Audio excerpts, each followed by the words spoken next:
Por naturaleza, el hombre está en constante contacto con su mundo exterior. Por consiguiente, este busca interpretar, interrogar, cuestiona y muestra interés del mundo que lo rodea. El conocimiento será el medio por el cual el hombre evidenciará conceptos, juicios, verdades, que muchas veces serán las correctas o no. A través del tiempo nuestras posibilidades de conocer cada vez el mundo son mínimas, ya que la mayor parte de ellas las conocemos de modo superficial. Sin embargo, el hombre no se detiene ante la probabilidad de que éstas fueran certeras o tengan un margen de error.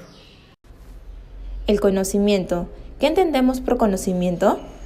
Es un conjunto de información, saberes que se tienen acerca de una cosa, objeto, situación, materia o ciencia que adquirimos y almacenamos mediante la experiencia o el aprendizaje. Algunos autores como Jorge Raúl Díaz en el año 2004 nos dice: conocimiento significa entonces apropiarnos de las propiedades y relaciones de las cosas, entender lo que son y lo que no son. David González en el año 2012 nos dice: el conocimiento es la relación que se establece entre un sujeto y un objeto mediante la cual el sujeto capta mentalmente la realidad del objeto. Juan Chevarti en el año 2015 nos dice: conjunto integrado por información, reglas, interpretaciones y conexiones puestas dentro de un contexto y de una experiencia que ha sucedido dentro de una organización, bien de una forma general o personal. Según Aristóteles, el conocimiento se obtiene a través de los sentidos, es decir, por medio de la experiencia y del contacto con la naturaleza. La realidad, lo que existe, lo que es. De cierta forma, la realidad no solo es lo que nos aparece a primera vista, las cosas materiales, sino que incluye también emociones y sentimientos, los cuales forman parte de la vida de las personas. Carlos Jergenson nos dice que la realidad es todo lo que no tiene contacto con nosotros, ya que nosotros al percibirla, la distorsionamos por medio de nuestros sentidos, convirtiéndola en nuestra realidad. Es decir, que nunca percibimos la realidad tal como es, ya que no sabemos cómo es en realidad. Relación entre conocimiento y realidad. Conocimiento. Lo adquirimos a través de la comprobación de las cosas que se nos presentan. Es la interpretación de hechos y circunstancias, conjunto de saberes que se tiene acerca de algo. Realidad. Se presenta de manera espontánea. Es un hecho, tal cual es.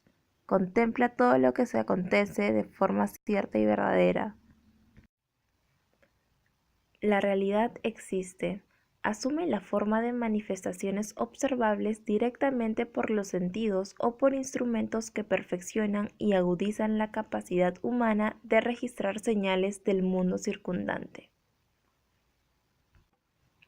Los objetos considerados como existentes y por lo tanto reales persisten en su estimulación a los sentidos o a los instrumentos de observación por encima de que el observador lo niegue en su mente y en la medida en que están dotados de validez externa al sujeto.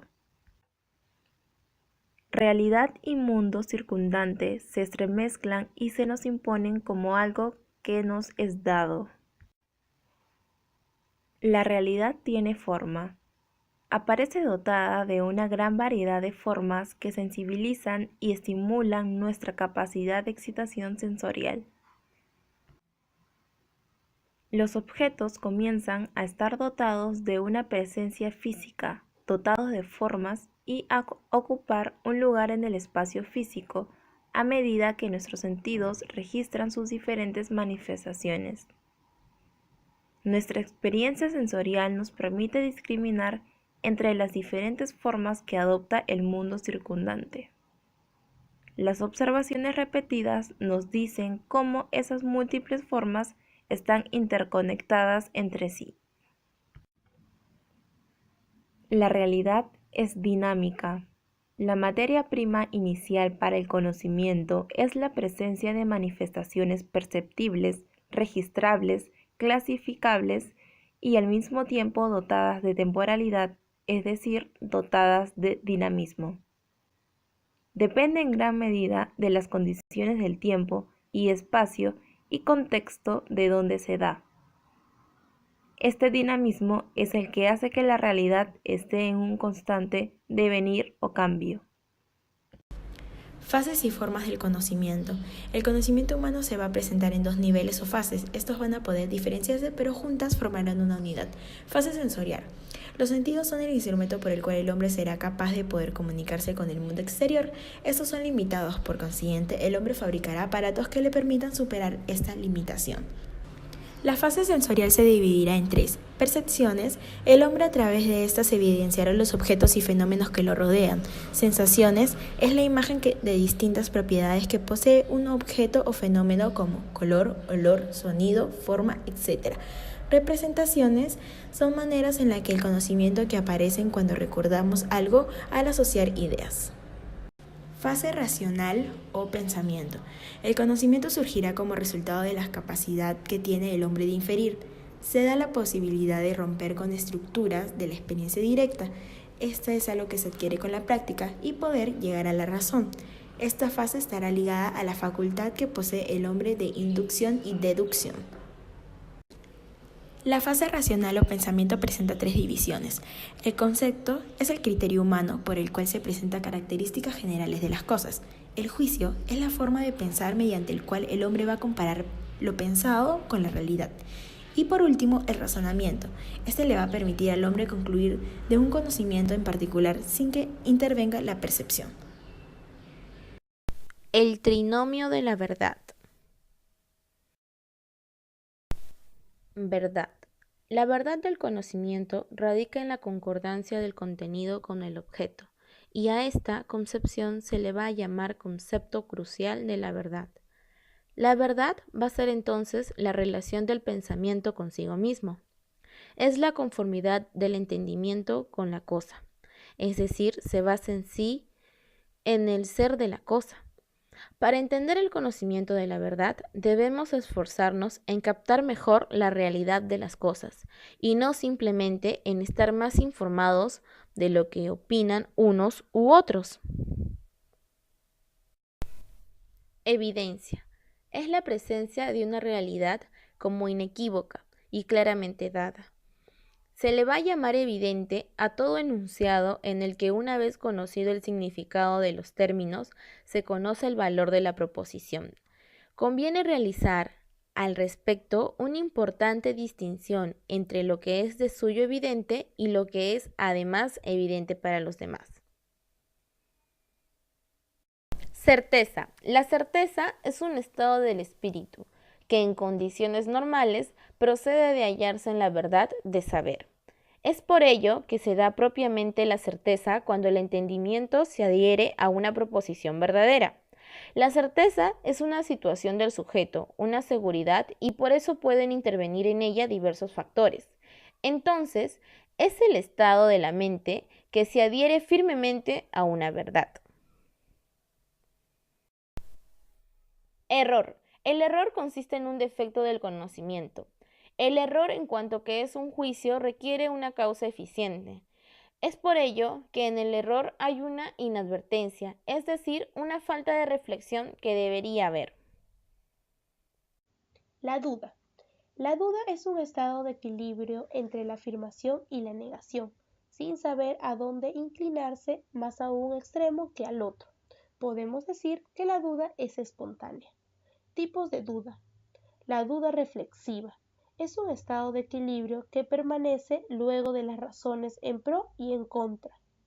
La duda universal consiste en considerar toda afirmación como incierta. La duda metódica consiste en la supresión ficticia o real, pero siempre provisional del asentimiento con una afirmación tenida hasta entonces por cierta. Duda. Según Descartes, el punto de partida es la duda metódica.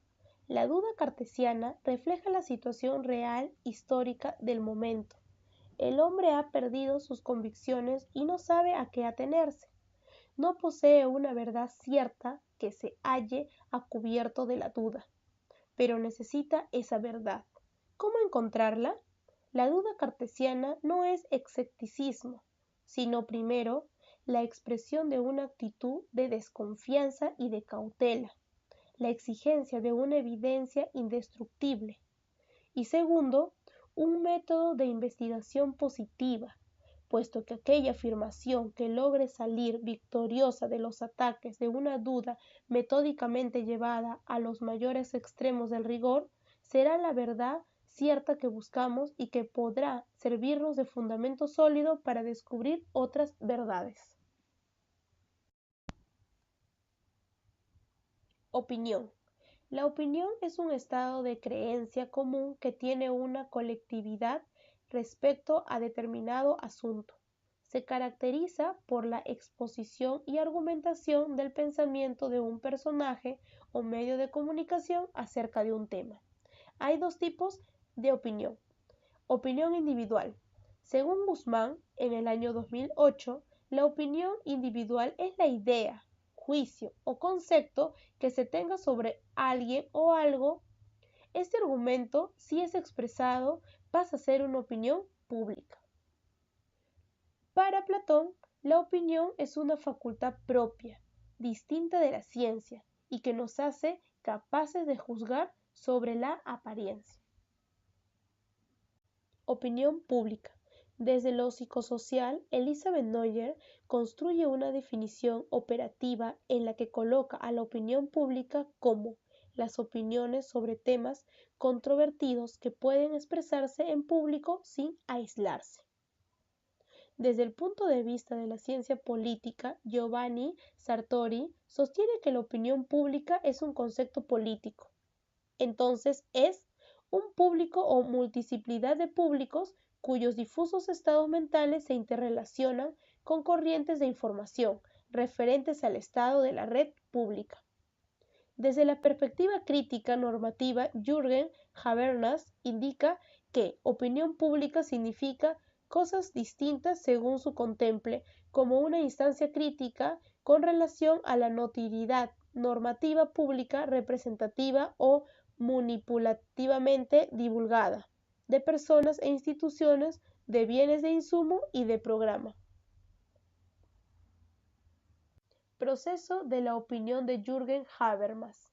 De acuerdo al diccionario de la Real Academia de la Lengua Española, una actitud es una postura del cuerpo, especialmente cuando expresa un estado de ánimo. Expresión. La persona expresa opiniones sobre un tema público específico. Pienso que está mal que existe el matrimonio igualitario.